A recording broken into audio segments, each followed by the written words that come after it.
Hello friends, welcome to my Healing Recipes Tamil channel. இன்னைக்கு நம்ம Healing Recipes channelல பார்க்க போறது ஒரு ஹெல்த்தியான சூப் ரெசிபி தான் friends பார்க்க போறோம்.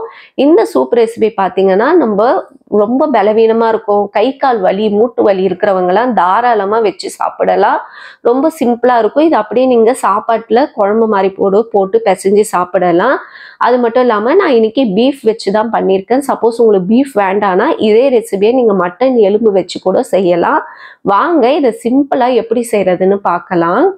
ஃபர்ஸ்ட் ஒரு மிக்சர் ஜார் எடுத்துக்குங்க. அதுல சீரகம் 1 டீஸ்பூன், 1 டீஸ்பூன் மிளகு, 1 டீஸ்பூன் சோம்பு, 1 டீஸ்பூன் அளவுக்கு தனியா, முழு தனியா ஆட் பண்ணிக்கிட்டு இதை கிரைண்ட் பண்ணி எடுத்துக்குங்க.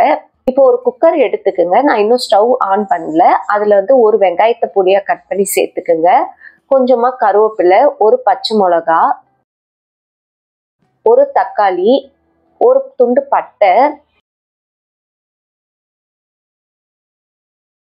1 டேபிள் ஸ்பூன் அளவுக்கு இஞ்சி பூண்டு பேஸ்ட் சேர்த்துக்கிட்டு 1/4 டீஸ்பூன் அளவுக்கு மஞ்சள் தூள், ஒரு 1/2 டீஸ்பூன் அளவுக்கு தனி மிளகாய் தூள் ஆட் பண்ணிக்கிட்டு தேவையான அளவு உப்பு சேர்த்துக்குங்க.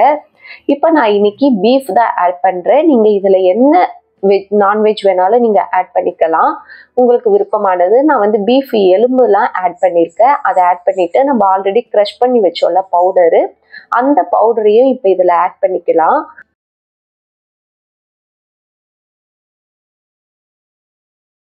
ஒரு 1/4 கட்டு அளவுக்கு கொத்தமல்லியும் ஆட் பண்ணிக்கோங்க.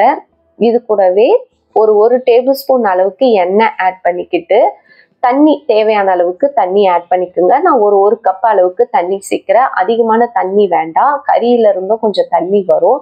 ஸோ 1 கப் அளவுக்கு அந்த கறி மூழ்கிற அளவுக்கு நான் தண்ணி ஆட் பண்ணிட்டு இதை நல்லா மிக்ஸ் பண்ணி விட்டுறேன்.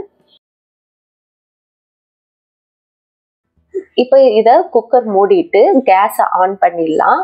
ஹை ஃப்ளேமில் ஒரு 3 விசில் விட்டுட்டு லோ ஃப்ளேமில் 10 நிமிஷம் அப்படியே ஸ்லோ பண்ணிடுங்க. விசில் வந்தாலும் பரவாயில்ல, லோ ஃப்ளேமில் ஒரு 10 நிமிஷம் அப்படியே வச்சுட்டு இப்போ ஓப்பன் பண்ணி பார்க்கலாம். நல்லா அந்த பீஃப் எலும்பு எல்லாமே நல்லா வெந்திருக்கு. அதிகமான விசில் போட்டோம்னா நம்மளுக்கு எப்பவுமே கறி ஹார்ட் ஆகும். அந்த மாதிரி இல்லாமல் ஹை ஃப்ளேமில் ஒரு 3 விசில் வச்சுட்டு லோ ஃப்ளேமில் 10 நிமிஷம் அப்படியே விட்டிங்கனாலே போதும். நல்லா சாஃப்டாக சூப்பராக குக் ஆகிடும். இப்போ இது ஒரு 5லேருந்து 10 நிமிஷம் அப்படியே லைட்டாக கொதிக்க விட்டுருங்க லோ ஃப்ளேமில். நல்லா இன்னும் கொஞ்சம் மசாலா இறங்கி டேஸ்ட் இன்னும் நல்லாயிருக்கும். அவ்வளோதான். இப்போ நம்மளுடைய சூப்பரான பீஃப் சூப் ரெடி ஆயிடுச்சு.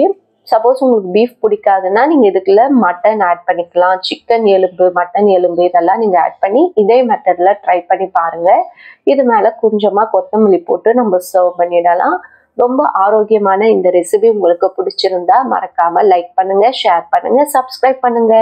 இன்னொரு வீடியோல உங்களை சந்திக்கிறேன். பாய் பாய் ஃப்ரெண்ட்ஸ்.